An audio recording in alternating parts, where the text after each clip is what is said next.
શિક્ષક છે.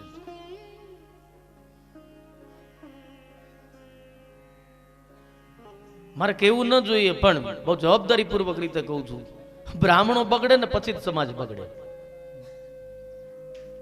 કારણ કે એ શિક્ષક છે સાહેબ, વર્ણાનામ ગુરુ, એ વર્ણ ગુરુ છે.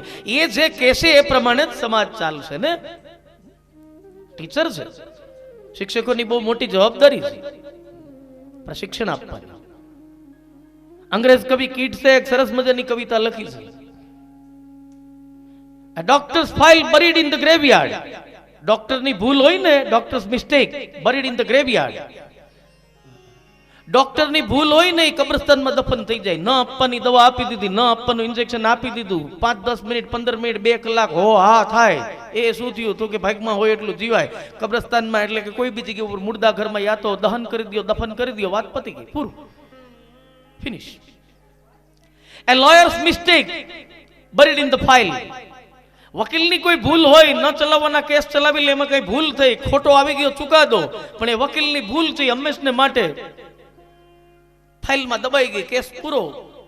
ઘણા કેસ આજ દિવસ સુધીમાં એવા કેટલાય જતા રહ્યા, સત્ય કાંઈક હતું નીકળ્યું કંઈક બીજું હોય, હવે એને કાંઈ લેવા દેવા નથી. An engineer's mistakes buried in the concrete wall. એન્જિનિયરે કોઈ મિસ્ટેક કરી હોય, જે તાર જાડાઈનો રાખવો જોઈએ, જેટલી સિમેન્ટ વાપરવી જોઈએ, જેટલી કોન્ક્રીટ એમાં નાખવી જોઈએ, જેટલી રેતી નાખવી જોઈએ, એ કદાચ યોગ્ય ભળ્યું કે ન ભળ્યું, ભૂલ હોય તો એ દિવાલમાં ચણાઈ ગઈ, વાત પતી ગઈ. આ આપણી દિવાલો છે એમાં કયો લ્યો બધું મટીરિયલ બરાબર છે કે નહીં, આપણને ખબર ન પડે, પૂરું થઈ ગયું, ચણાઈ ગઈ. પણ કિડ્સ કહે છે, but teachers mistake reflected in the society. શિક્ષકની ભૂલ આખા સમાજમાં પ્રતિબિંબિત થાય છે.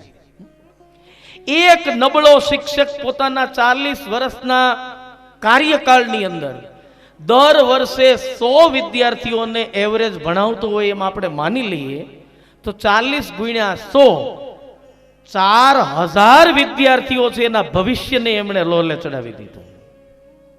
એમણે એવા 4000 ઉભા કર્યા, અને એક શ્રેષ્ઠ શિક્ષક 4000 વ્યક્તિઓના જીવનને, એ 4000 વ્યક્તિઓ આગળ જઈને સંસારી થવાના છે તો 4000 પરિવાર એમનો ઉદ્ધાર કરી શકે. બહુ મોટી જવાબદારી છે બ્રાહ્મણોની સાહેબ. એ શિક્ષક છે, એ ભિક્ષુક બને, યાચક બને, ગમે ત્યાં હાથ ફેલાવે, કારણ વગર હાથ ફેલાવે, અને સમાજની સામે જવાબદારી છે કે બ્રાહ્મણોને યાચક બનવું ન પડે, એની જવાબદારી છે કે એને હાથ લાંબો ન કરવો પડે. બ્રાહ્મણોને મજૂરી કરવી પડે એવી સ્થિતિ અત્યારે છે સાહેબ. તો એ પણ સમાજની પાછી સામી જવાબદારી છે કે ચિંતા નહીં કરતા દાદા, તમારે હાથ થોડો લાંબો કરવો પડે. ક્ષત્રિય એ બળ પ્રધાન છે, જેમ બ્રાહ્મણ જ્ઞાન પ્રધાન છે, ક્ષત્રિય બળ પ્રધાન છે. એ રક્ષક છે. સમાજની રક્ષા કરવાની જે વિરાટ પુરુષની ભુજામાંથી ઉત્પન્ન થયા છે, એ રક્ષાને બદલે રક્ષક મટીને જો ભક્ષક બને તો ધર્મનું ઉલ્લંઘન થાય. એ બળ સમાજની સુરક્ષા માટે વાપરવાનું છે. રક્ષક મટી અને ભક્ષક બને તો ધર્મનું ઉલ્લંઘન થાય. વૈશ્ય અર્થ પ્રધાન છે. વૈશ્ય અર્થ પ્રધાન છે, પોષક છે સમાજ. વેપાર, વણજ, ઉત્પાદન, એનાથી તો અર્થતંત્ર ચાલે છે. વૈશ્ય પોષક છે. એ પોષક મટી અને જો શોષક બને, સમાજને શોષવાનું કામ કરે તો ધર્મનું ઉલ્લંઘન થાય છે. શુદ્ર દાસ ચોથી સ્થિતિ છે, એ ક્રિયા પ્રધાન છે. ક્રિયા એનો પ્રધાન ગુણધર્મ છે. એનું કાર્ય છે સેવક. એ સેવક મટી અને સ્વામી બને તો ધર્મનું ઉલ્લંઘન થાય. શાસ્ત્રો કહે છે. વર્તમાન સમયની અંદર જ્ઞાતિ જાતિના કોઈ ભેદભાવ છે નહીં. ભારત એક બંધારણીય રીતે ચાલતો દેશ છે અને બંધારણે જે અધિકારો આપ્યા છે સમાનતાના, અનુચ્છેદ 14 થી માંડી અને 18 સુધીના, એ આવકાર્ય છે, એનો કોઈ વિરોધ નથી. પણ આ ચાર આશ્રમો બતાવ્યા. 1 થી 25 વર્ષ સુધી કોઈ પણ વ્યક્તિ છે એમણે સરસ્વતી નદીના કિનારે વાસ કરવો જોઈએ. સરસ્વતી નદીના કિનારાનો વાસ એટલે વિદ્યા પ્રાપ્ત કરવી. વિદ્યા, બ્રહ્મચર્યનું પાલન કરવું જોઈએ. 26 થી માંડી અને 50 વર્ષ સુધી ગૃહસ્થ ધર્મનું પાલન કરવું જોઈએ. સંસારમાં આવવું જોઈએ. નર્મદા નદીના ઘાટ ઉપર રહેવું જોઈએ. નર્મદાનો ઘાટ એટલે કર્મનો ઘાટ. મનુષ્ય કર્મ કરવું, પરિવારનું લાલન પાલન પોષણ ઉછેર, અર્થ કમાવો, નાણાં કમાવા, બધી વ્યવસ્થાઓ કરવી પોતાના સંતાનો માટે. 51 થી 75 સુધીનો સમય છે એમને વાનપ્રસ્થ કહ્યું છે. વાનપ્રસ્થમાં યમુના નદીના કાંઠે વાસ કરવો. યમુનાનો કાંઠો એટલે ભક્તિનો કાંઠો. આપણે અહીંયા દેશી કહેવાય છે ને કે હવે અમે વનમાં પ્રવેશ કર્યો. જુઓ, 51, 52, 55, 57, 58 વાનપ્રસ્થ. એટલે વનમાં જતા ન રહીએ તો કઈ નહીં, પણ ધીમે ધીમે ધીમે કરતા કરતા નિવૃત્તિ તરફ આગળ વધીએ. સંસારમાં ઓછું, સ્મરણમાં વધારે, હરિસ્મરણમાં વધારે સમય જાય. યમુનાના કાંઠે રહેવું, ભક્તિના કાંઠે. અને ત્યાર પછી 76 વર્ષથી પછી જેટલું આયુષ્ય આગળ જે કાંઈ ભગવાનની ઈચ્છા પ્રમાણે મળે એ સંન્યસ્ત આશ્રમમાં રહે. ગંગા નદીના કાંઠા ઉપર નિવાસ કરવો. ગંગા એટલે મુક્તિ. મુક્તિ, મુક્તિ ને તર્પણ ને બધાની ઉપર તો છે વ્યવસ્થા કે નહીં બહુ ખબર નથી, પણ એ બધું અહીંયા જ છે. તર્પણ એ બીજું કાંઈ નથી, સ્વયંનું સર્વેશ્વરને સમર્પણ એટલે તર્પણ થાય. જીવતા તર્પણ થઈ શકે. આપણે જે પિંડદાન કરીએ છીએ પ્રતીક જ છે ને, એ દેહનું પ્રતીક છે. તો આપણે જ હરિને સમર્પિત થઈ જઈએ, મોટું તર્પણ છે.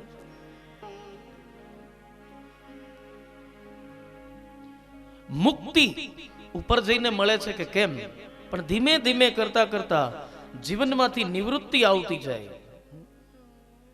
આસક્તિઓ છૂટે, વિષય આસક્તિઓ છૂટે, અને અંતિમ અવસ્થામાં માણસ સામેથી કહેતો હોય કે બસ હવે જેટલું જીવાય એટલું, મને મારા જીવનથી પૂર્ણ સંતોષ છે. એ પછી ભટકે નહીં, એ મુક્ત જ હોય.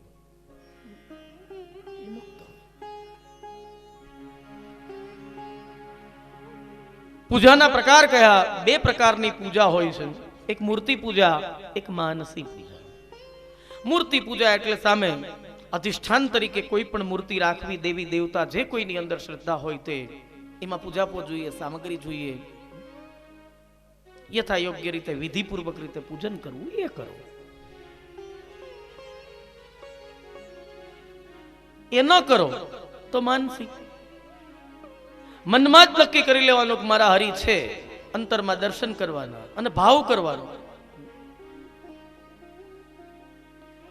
જો વિધિપૂર્વકની પૂજા કરીએ તો પણ એ પૂજામાં ભાવ હોવો જરૂરી છે. ભાવ વગરની પૂજા એ ક્રિયા છે, પૂજા નથી. ક્રિયા હો રહી હે. આમ કંટાળો આવતો હોય, ગોર બાપાને આપણે કહેતા હોય હવે કેટલું બાકી છે.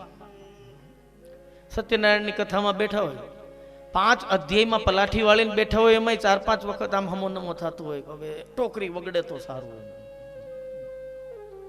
કથા સાંભળવા ગયા હોય, આપણા ગામમાં તો બહુ સારું છે સાહેબ, કથામાં બહુ શાંતિ હોય છે સત્યનારાયણની.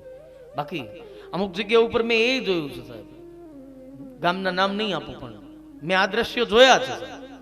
અંદર કથા ચાલતી હોય, 15-20 સત્સંગી જીવો એની અંદર બેઠા હોય છે, બાકીના બધા જે બહાર ઓટલે બેઠા હોય અથવા તો ઊભી શેરીની અંદર કોઈની દિવાલે બેઠા હોય.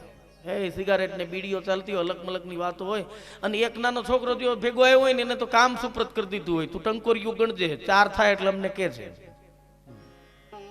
એ 5મો અધ્યાય આવે એટલે હવ આવે. લીલાવતીમાં કલાવતીમાં કોઈને રસ ન હોય. 5મો અધ્યાય આવે હાજરી દેખાઈ જાય, એ તો યજમાનને મોઢું બતાવવા માટે આપણે આવીએ છીએ, વ્યવહાર રે એટલા માટે. પણ હરિની કથા છે એને માટે આપણે જઈએ. જ્યારે જઈએ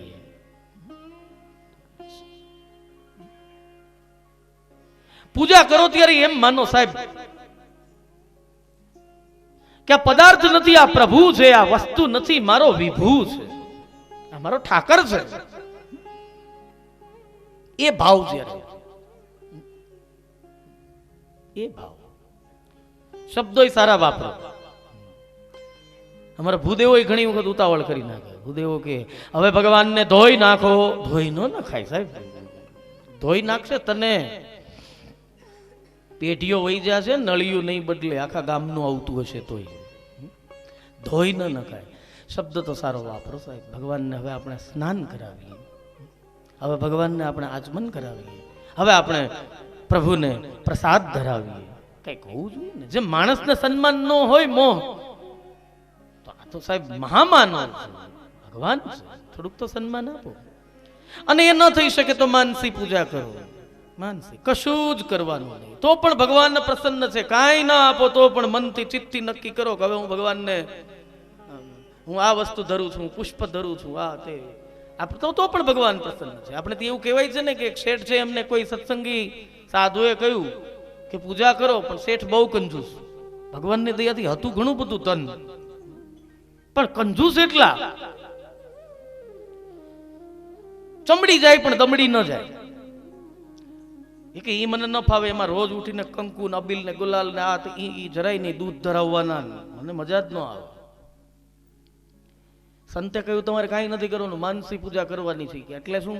તો કે કાંઈ નહીં, ભગવાનની સામે ઠાકોરજીની સામે બેસવાનું, મૂર્તિ તો છે ને ઘરમાં. તો હા એ છે, તમારે કાંઈ એમાં નથી ટીલા ટપકા કરવાના, તમારે માત્ર આંખો બંધ કરી અને 10-15 મિનિટ માટે બેસવાનું, બધા ભાવ મનમાં કરવાના. હવે હું મારા ઠાકોરજી છે એમને ચોખા લગાવું છું, હવે હું એને કંકુ લગાવું છું, અબીલ ગુલાલ, હવે હું એમને હાર પહેરાવું છું, અને પછી છેલ્લે ભગવાનને પ્રસાદ, હવે હું એમને દૂધ ધરાવું.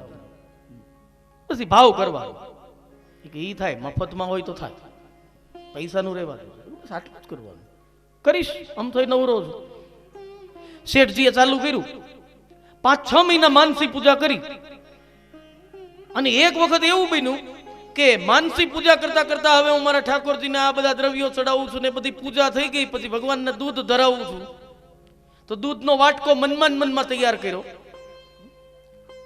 અને આંખો બંધ હતી ને એમની વચ્ચે એમણે દૂધની અંદર થોડીક સાકર નાખી. લોભિયો જીવ ને સાકર થોડીક વધારે પડી ગઈ. તો ભગવાનના દૂધમાં જે માનસિક રીતે નાખી હતી સાકર, ઈ પાછી કાઢવા ગયો, આટલી બધી થોડી નખાય. અને આમ હાથ લાંબો થયો, શ્રી હરિએ હાથ પકડીને બાવડું પકડીને કીધું કે રેવા દેની શેઠ, ક્યાં તારા બાપનું જાય છે, રેવા દે ને સાહેબ. હરિએ હાથ પકડી લીધો સાહેબ. માનસી તો માનસી, કંઈક તો કરો, કુછ તો કીજીએ, ક્યાં તારી જાય છે. મનમાં તને જાજીને થોડી દેખાય છે, પણ પ્રભુ ગમે તેમ પ્રસન્ન થાય, ગમે તે રીતે. પૂજાના પ્રકારની સાથે સપ્તમ સ્કંદ છે એમને વિરામ આપ્યો. અષ્ટમ સ્કંદ છે એમાં મન્વંતર લીલા છે, જેમાં ભગવાનના અવતારોનું વર્ણન છે. ભગવાનનું દક્ષિણ વક્ષ સ્થળ એટલે 8મો સ્કંદ. પ્રથમ મન્વંતરની અંદર ભગવાન મનુ થયા, રાક્ષસો એમને મારવા લાગ્યા, નર નારાયણ છે એમણે એમને ભગાવ્યા અને મનુની રક્ષા કરી. બીજા મનુ એ સ્વરોચિષ નામના, ત્રીજા મનુ એ ઉત્તમ નામના મનુ, ચોથા મન્વંતરની અંદરના જે મનુ એ ઉત્તમના ભાઈ તામસ. એ મન્વંતરની અંદર ભગવાનનો એક હરિ અવતાર છે. શ્રી સુખદેવજી કહે છે, એ રાજન, ભગવાન એટલા દયાળુ છે, એટલા કૃપાળુ છે કે માનવ માટે તો શું, હૃદયથી પોકાર કરે ને તો પ્રાણી માટે પણ આવે છે. મમ એવ વંશે ઇહ જીવ લોકે સર્વભૂત સનાતન. ગીતાકાર કહે છે ને, મમે વાંશો ઇહ લોકે સર્વ જીવ ભૂત સનાતન. આ બધા જ જીવો છે એ મારા જ અંશ છે, ભગવાન એ અંશી છે, આપણે એમના અંશ છીએ.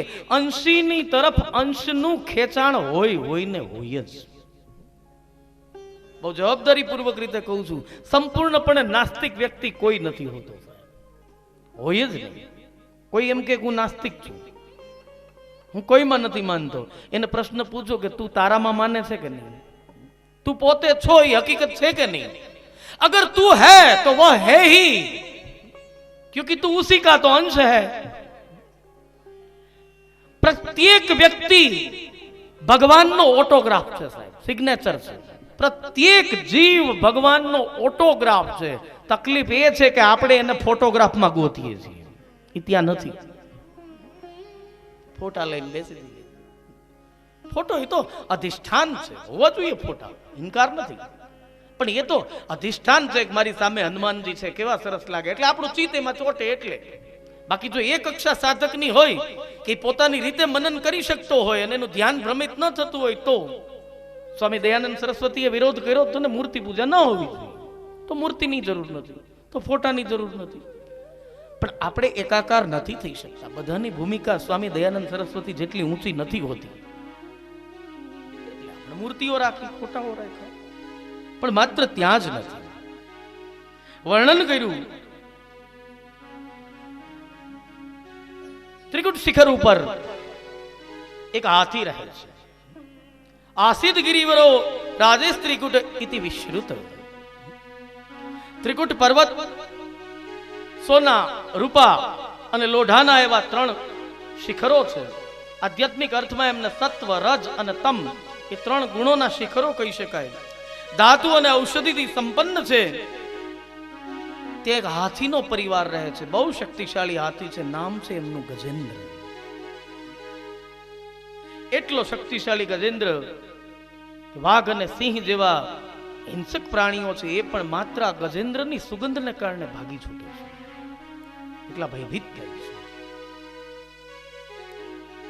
ગજેન્દ્ર પોતાના પરિવારની સાથે, હાથણી છે, મદનિયાઓ છે, એમનો વિરાટ પરિવાર છે, એમના સગા સંબંધીઓ છે, એ હાથીઓનું આખું ઝુંડ, ટોળું સરોવરની અંદર સ્નાન કરે છે. સમયનું ભાન ન રહ્યું, મસ્તીમાં કાળ વીતો અને એવામાં સરોવરની અંદરથી એક ઝૂડ આવ્યો, એમણે એના પગને ખેંચ્યો.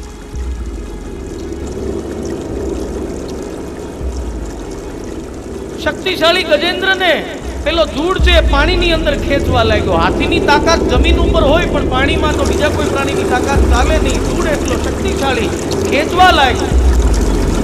સગા સંબંધીઓએ બધાએ બચાવવા માટેનો પ્રયત્ન કર્યો, સફળ ન થયા. વધુ ને વધુ પાણીની અંદર ખેંચાતો ગયા. સગા સંબંધીઓને એવું લાગ્યું, લૌકિક સગાઓને, આને બચાવવા જઈશું, આપણે પણ મરીશું. છેલ્લે બધા જ કાંઠા ઉપર આવી ગયા. એકલો રહ્યો ગજેન્દ્ર. માત્ર સૂંઢ બાકી રહી બહાર. હવે હરિ યાદ આવ્યા. અન્યાશ્રયનો ત્યાગ કરી અને ભગવદાશ્રય કર્યો કે હે હરિ, હવે બચાવ. गजेंद्र स्तुति है गोविंद है गोपाल अब तो जीवन हारे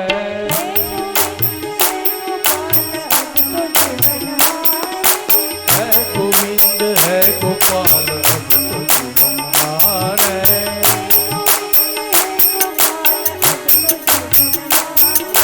है गोविंद लाखों शरण अब तो जीवन हारे गोविंद गोविंद है गोपाल अब तो जीवन हारे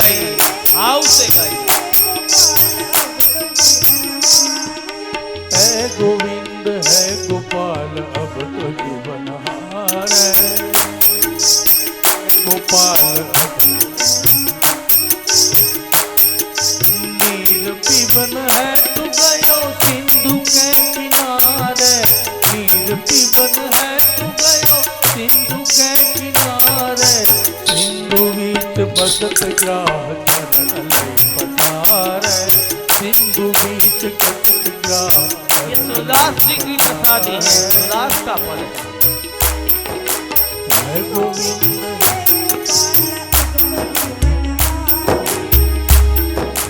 ચાર પ્રહર યુદ્ધ ભયો લઈ ગયો મધવારે ચાર પ્રહર યુદ્ધ ભયો લઈ ગયો મારે નાક કાન ડૂબન લાગે કૃષ્ણ કો પુકારે નાક કાન ડૂબન લાગે કૃષ્ણ કો પુકારે હે ગોવિંદ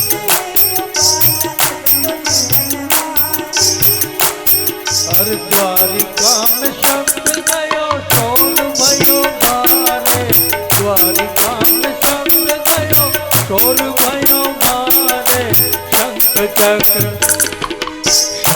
चक्र गदा पद्म गरुड़ लई पधारे शंख चक्र गदा पद्म गरुड़ लई पधारे है गोविंद है गोपाल हमारे है गोविंद है गोपाल हमारे शब्द मुर्दा है, भाव उसका प्राण है। ભાવથી શબ્દ જીવંત બને અને જીવંત શબ્દ જગદીશ સુધી પહોંચે. પોકાર કર્યો હરિને, હરિ પધાર્યા. સુદર્શન ચક્રથી જૂડનું મસ્તક કાપ્યું. જૂડ ગંધર્વનું સ્વરૂપ પ્રાપ્ત કરી અને સામે બે હાથ જોડીને ઉભો રહ્યો. પૂર્વે હુ નામનો ગંધર્વ હતો.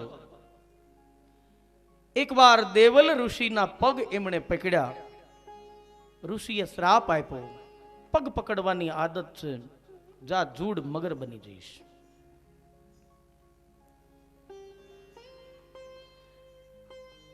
હાથી છે એ પાંડુ દેશનો ઇન્દ્રધનુ નામનો રાજવી છે. અગસ્ત્ય મહારાજનું અપમાન થયું. મલય પર્વત ઉપર બેસી અને તપશ્ચર્યા કરી રહ્યો હતો. અગસ્ત્યનું સ્વાગત ન કર્યું, એમનેમ બેઠો રહ્યો. ઋષિએ શ્રાપ આપ્યો, જા હાથી બની જઈશ. ગજેન્દ્રનો મોક્ષ થયો.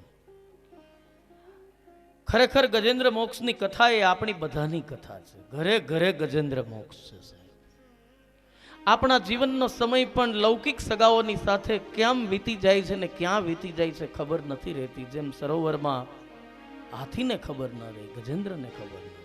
આ સંસાર સરોવરની અંદર આપણે કેટલો સમય ક્યાં વ્યતીત કરી નાખ્યો. જૂડ એ કાળનું પ્રતીક છે સાહેબ. પગ પકડ્યો. કાળ પણ પેલા વેલા પગ પકડે, હવે હલાતું નથી. પછી ધીમે ધીમે કરતા ઉપર ચડે અને માથા સુધી પહોંચે. માથાના વાળ સફેદ થાય. ભગવાન ઈશારો કરે છે કે મેં મારી કૃતિનો રંગ બદલો, હવે તો તું તારા જીવનનો ઢંગ બદલ. પણ આપણે એવા છીએ, ડાયલી આવીએ, ભલે ની ધોળા થાય પાછા કાળા કરી નાખશું. ઉત્તમમાં ઉત્તમ પ્રકારની હેર ડાય લઈ આવે.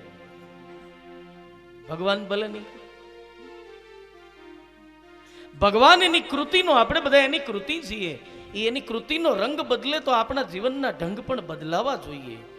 પણ આપણે ટીલાને ટપકા કરી કરીને ભાગવતજીના પૂઠાના રંગ બદલી નાખ્યા, પણ જીવનના રંગ ન બદલા થાય. કેટલું સાંભળ્યું.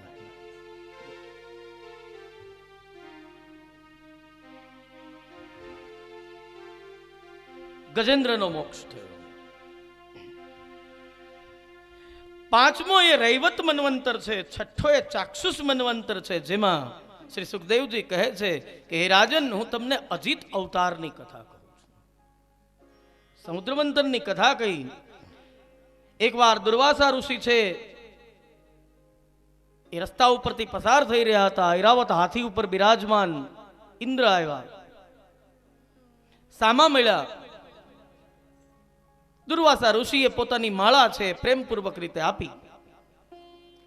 ઇન્દ્રએ માળાનો સ્વીકાર ગળામાં કરવાને બદલે હાથમાં લઈને ફેંકી દીધી. કે આવા ભૂદેવો તો કેટલાય આપે, મારી તો કેવી માળા હોય છે, આવા ફૂલડાની માળા. ઋષિનું અપમાન થયું, દુર્વાસાએ શ્રાપ આપ્યો, જાઓ તમે શ્રીહીન થઈ જશો. દેવતાઓ શ્રીહીન થયા, દૈત્યો બળવાન થયા, શાસન પોતાના હાથમાં લીધું, દેવતાઓ રજળપાટ કરવા માંડ્યા બ્રહ્માજીની પાસે. બ્રહ્માજી અને શ્રી હરિ ભગવાન વિષ્ણુએ કહ્યું, શુક્રાચાર્યને દૈત્યોએ પ્રસન્ન કર્યા છે, ગુરુ એમના ઉપર પ્રસન્ન છે, બ્રાહ્મણ એમના ઉપર પ્રસન્ન છે, તમે એ અપરાધ કર્યો છે, એટલે હવે એની તાકાતથી જ શક્તિ મેળવું, સમુદ્ર મંથન કરો.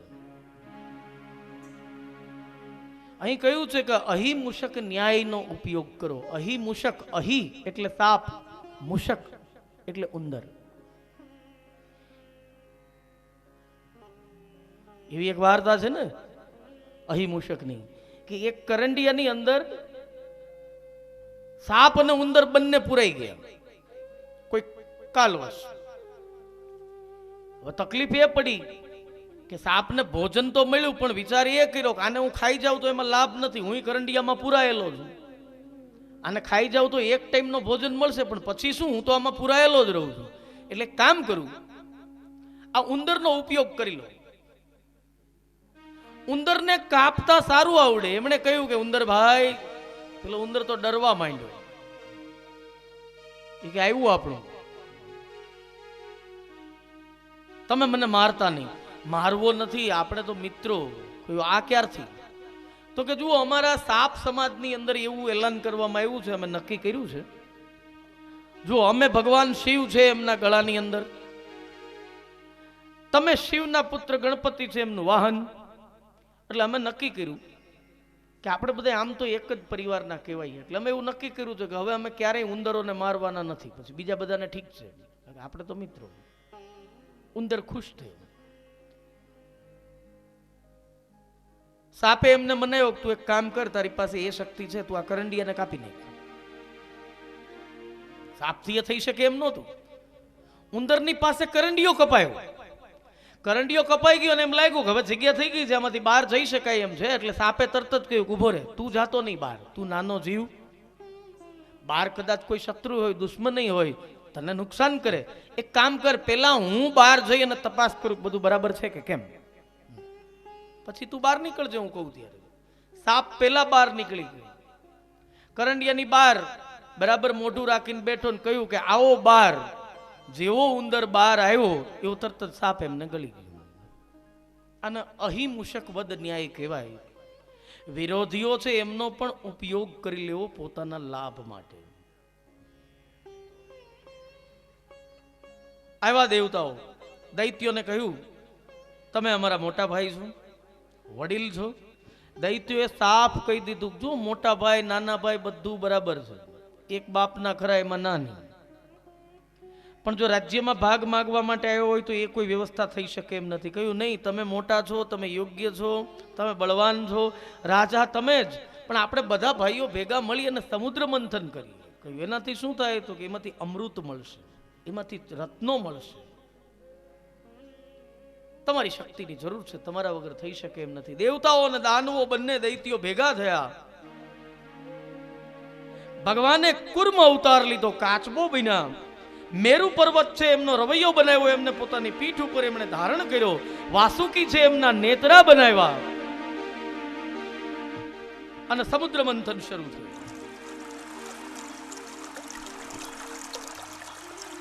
સમુદ્ર મંથન થયું તો પહેલું જ વહેલું એમની અંદરથી હળાહળ વિષ નીકળ્યું. અને હંમેશા આમ જ થતું હોય છે સાહેબ, સુખ લેવા માટે જઈએ ને તો દુઃખની તૈયારી રાખવાની આવે. વિષ નીકળ્યું, હાહાકાર મચ્યો બધી બાજુ. આ કોણ સ્વીકારશે? આમાં તો બ્રહ્માંડ લય થઈ જશે. યાદ આવ્યા શિવજી. ભગવાન ભોલે બાબાને કહ્યું કે જગતના કલ્યાણ માટે પ્રભુ આ વિષ ધારણ કરો. ભગવાન ભોલે બાબાએ વિષ ધારણ કરી લીધું. નીલકંઠ બન્યા. બોલીએ નીલકંઠ ભગવાન. વિષ હળાહળ નીકળ્યું ત્યારે વિષ્ણુને કહે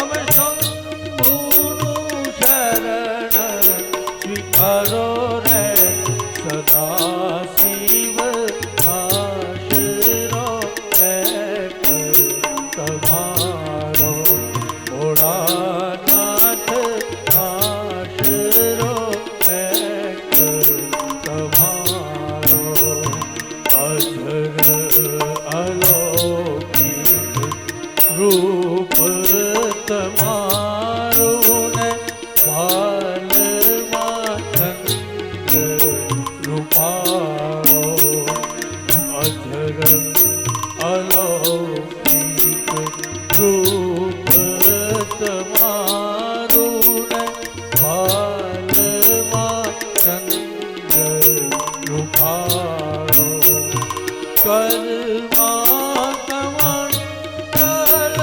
ત્રિશૂલ ડમરું કર્મા કમંડલ ત્રિશૂલ ડમરું જયોગીનો વેશ તમારો રે ભોળાનાથ આશરો એક તમારો સદા શિવ આશરો એક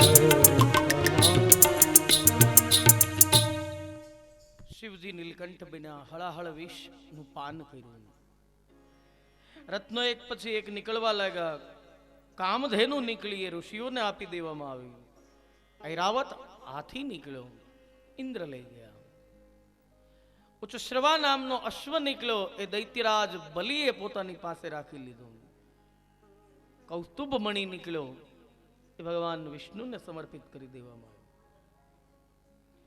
પારિજાતનું વૃક્ષ નીકળ્યું, એ દેવતાઓ સ્વર્ગમાં લઈ ગયા, અપ્સરાઓ નીકળી, એ પણ સ્વર્ગની અંદર નૃત્ય માટે દેવતાઓ પાસે ગઈ,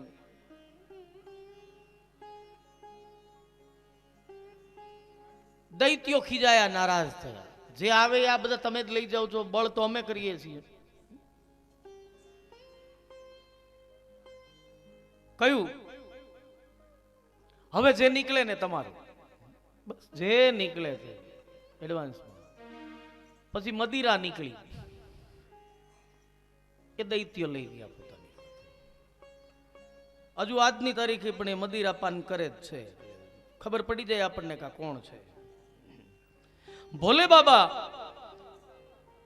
અત્યાર સુધીમાં બધી જગ્યા ઉપર ભૂલાયા છે, છેલ્લે લક્ષ્મીજી નીકળ્યા, હાથમાં જયમાળા લઈ અને લક્ષ્મીજી આવે છે, અને લક્ષ્મી આવે એટલે પડાપડી થાય, બધા આમ લાઈનમાં ગોઠવાઈ ગયા, આ જયમાળા આપણને પહેરાવે. ઋષિઓની સામે જોયું કે આ બધા તો વંદનીય કહેવાય, બ્રહ્માજીની સામે જોયું આમ બધી રીતે યોગ્ય છે પણ આ રજોગુણી છે, દુર્વાસાની સામે જોયું આ બહુ ક્રોધી છે, ભોલે બાબાની સામે નજર કરી પણ કહ્યું કે આ તો વૈરાગી છે, વૈરાગી છે. ઇન્દ્રની સામે જોયું આ બહુ કામી છે, કામના વાળો. છેલ્લે શ્રી હરિનારાયણ બેઠા હતા, એમ લાગ્યું આ શ્રેષ્ઠ મૂર્તિ. લક્ષ્મીજીએ જયમાળા પહેરાવી ભગવાન વિષ્ણુને. અત્યાર સુધી નારાયણ હતા, હવે લક્ષ્મી નારાયણ થયા.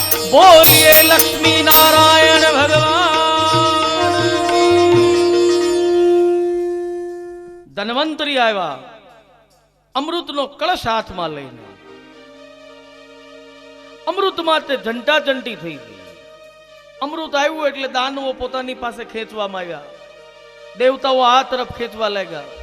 શ્રીમદ ભાગવતમાં તો એમની સ્પષ્ટતા નથી, પણ સંતો એમ કહે છે કે આ જંટાજંટીની અંદર એ અમૃતનો કુંભ ધન્વંતરીના હાથમાં હતો, એમાંથી 4 સ્થળ ઉપર એ અમૃત ઢોળાયું. એ આપણા 4 કુંભ મેળાના સ્થાન છે. ઉજ્જૈન, નાસિક, હરિદ્વાર અને તીર્થરાજ પ્રયાગ, આ 4 સ્થળ છે, ત્યાં આ ઢોળાય. અહીં ભગવાને મોહિની અવતાર ધારણ કર્યો. એકમાત્ર સ્ત્રી અવતાર છે ભગવાનનો. સુંદર મજાનું સ્વરૂપ ધારણ કરીને કહ્યું કે હું આપ બધાને પીરસું, બધા ગોઠવાઈ જાઓ.